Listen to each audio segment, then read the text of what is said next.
The Alaska Highway, stretching over 1,300 miles through some of North America's most rugged and breathtaking landscapes, is far more than just a road. It's a vital link between the lower 48 states and Alaska, a lifeline that has long symbolized the deep and enduring relationship between the United States and Canada. For generations, this highway has been a testament to international cooperation, resilience, and the shared interests of two neighboring nations. For decades, convoys of trucks have braved harsh weather and remote stretches to carry essential goods along this route. These shipments keep Alaska's communities supplied with everything from food and fuel to medical equipment and construction materials, ensuring that life in the far north can continue to thrive. The highway is the backbone of Alaska's supply chain, supporting local businesses and families alike, and keeping the state's economy running smoothly. But now, this critical lifeline finds itself at the center of a major trade dispute, threatening the stability and reliability that so many have come to depend on. Tensions are rising, and uncertainty looms over the future of this essential corridor.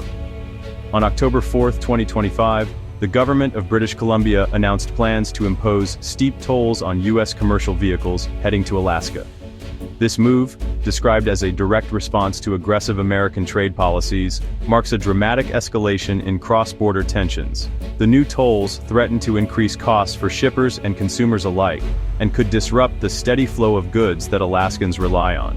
The decision signals a breakdown in long-standing diplomatic norms, turning what was once a stable and predictable corridor into a flashpoint for international conflict. Negotiations have stalled, and both sides are digging in, leaving the future of the highway, and the people who depend on it, hanging in the balance. For Alaskans, the highway is more than just a strip of pavement. It's a lifeline for time-sensitive, high-value cargo, from fresh produce to critical medical supplies. Any disruption could mean empty shelves, delayed shipments, and real hardship for families and businesses across the state. The Alaska Highway, once a proud symbol of cross-border cooperation and shared prosperity, now finds itself transformed into a bargaining chip in a high-stakes confrontation.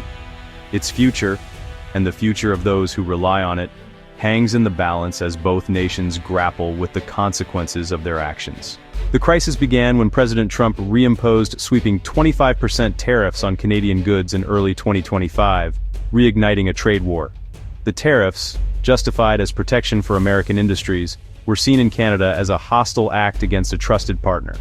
Despite the USMCA, the Trump administration acted unilaterally, creating uncertainty and mistrust. Prime Minister Trudeau condemned the move, vowing not to back down until the tariffs were lifted. Canadian industries braced for job losses and supply chain disruptions, while the US offered only minor temporary concessions. The core tariffs remained, hardening Canada's resolve to retaliate. The stage was set for a robust Canadian counterattack. In response, British Columbia introduced the Economic Stabilization Tariff Response Act, empowering the province to impose tolls on U.S. trucks using the Alaska Highway. The bill was designed as a strategic countermeasure, ready to be enacted swiftly if the trade dispute escalated. Premier David Eby framed the move as a defense of Canadian sovereignty, targeting a unique American vulnerability. By threatening the Alaska Highway, BC aimed to disrupt a critical U.S. supply chain and force Washington to reconsider its tariffs. This action was part of a coordinated national response, with Ottawa preparing its own retaliatory tariffs. The toll bill, set to expire in 2027, is a high-stakes gambit in economic brinkmanship. The toll bill sparked a war of words on both sides of the border. Premier Eby accused President Trump of seeking to annex Canada, while Trudeau called the tariffs illegal and damaging. Canadian leaders, regardless of party, united in a Team Canada strategy, signaling national resolve. In the US, President Trump dismissed Canadian concerns and hinted at using military force to secure supply lines, though not as a serious policy. Both sides hardened their positions, fueling public support at home and making compromise harder. The rhetoric escalated, deepening the standoff. Each side felt compelled to respond with even stronger language, making a quick resolution unlikely. For Alaska, the threat of tolls is a direct challenge to daily life. While most cargo arrives by sea, the highway is crucial for fresh food, urgent supplies, and the oil industry. Tolls would raise costs, disrupt deliveries, and hit consumers and businesses hard.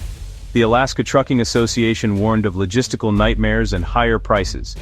State Senator Robert Myers, also a trucker, stressed that costs would be passed down to families and small businesses. Alaska's unique geography makes it especially vulnerable to this pressure. The state now faces deep uncertainty as the trade standoff drags on. The U.S. responded swiftly and decisively, with Alaska Senator Dan Sullivan stepping into the spotlight. He issued a stark warning: if British Columbia continued its current course, the U.S. would consider bypassing BC ports entirely for cruise ships. This was not just political posturing. Sullivan's threat carried real weight, as Alaska's cruise industry is a major economic driver, and BC ports are a crucial stop for these ships. The message was clear. The stakes had escalated, and the U.S. was prepared to hit back where it hurt. For British Columbia, the implications were dire. The threat of losing cruise ship traffic could devastate the province's tourism industry, which relies heavily on the influx of visitors each season. Memories of the pandemic were still fresh, when the U.S. had already set a precedent by waiving the Passenger Vessel Services Act, allowing ships to skip Canadian ports. This time, the threat was not just hypothetical, it was a real possibility, and BC businesses braced for impact. The conflict didn't stop at the Pacific coast. Ontario, Canada's most populous province and a powerhouse of industry, entered the fray. The Ontario government proposed a bold move: a 25% surcharge on electricity exports to the United States. This was a significant escalation, targeting a vital cross-border trade. The surcharge would directly impact American states that depend on Canadian power to keep their cities running, their homes lit, and their industries humming.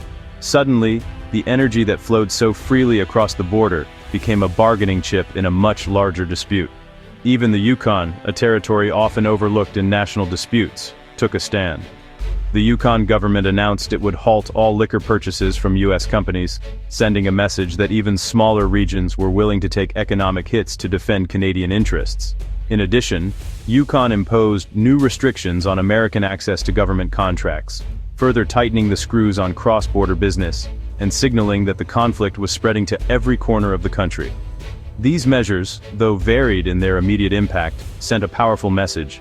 Canada's provinces and territories, often divided by geography and politics, were now presenting a united front in the face of economic pressure from the U.S. The conflict quickly spread across multiple sectors: tourism, energy, retail, and government contracts, touching nearly every aspect of the cross-border relationship. The result was mounting economic pain on both sides of the border. Businesses faced uncertainty, supply chains slowed, and communities that once thrived on cross-border trade now faced an uncertain future. The cycle of retaliation only widened as each new measure prompted a countermeasure, and the headlines grew more alarming by the day. Both countries began leveraging their own strengths: Canada with its resources and unity, the U.S. with its market power and political influence. Each side determined not to back down. From Vancouver to Halifax, Canadians rallied together, making it clear that this was no longer just a regional dispute. It had become a national fight, with coast-to-coast solidarity fueling Canada's resolve.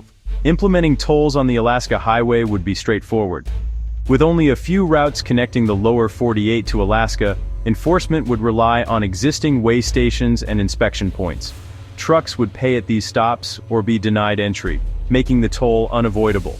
The new costs would ripple through the supply chain, forcing renegotiations and squeezing smaller trucking firms. The goal isn't revenue, it's leverage.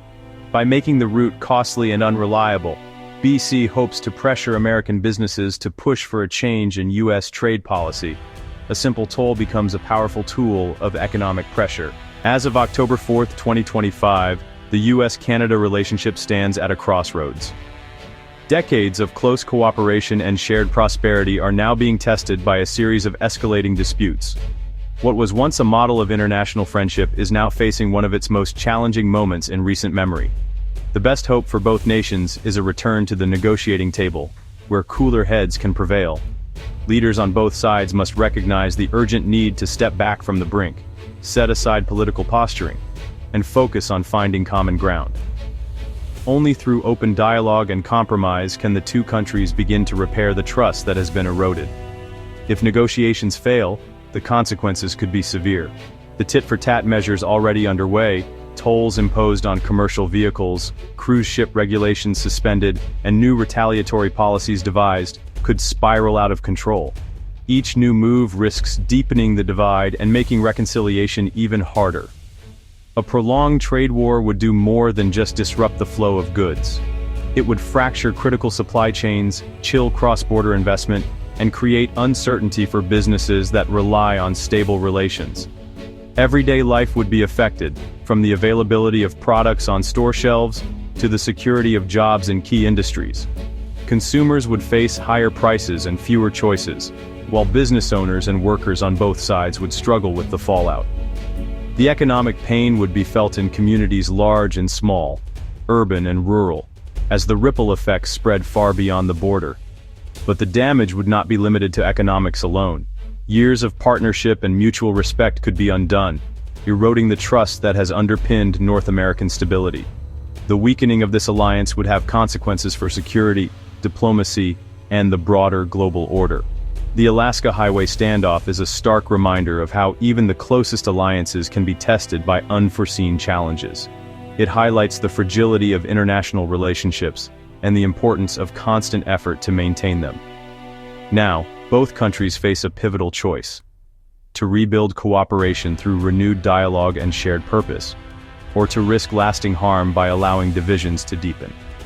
The path forward will require vision, patience, and a willingness to put the greater good above short-term interests. The future of this vital partnership truly hangs in the balance. What happens next will shape not only the destinies of Canada and the United States, but also the stability and prosperity of the entire continent for years to come.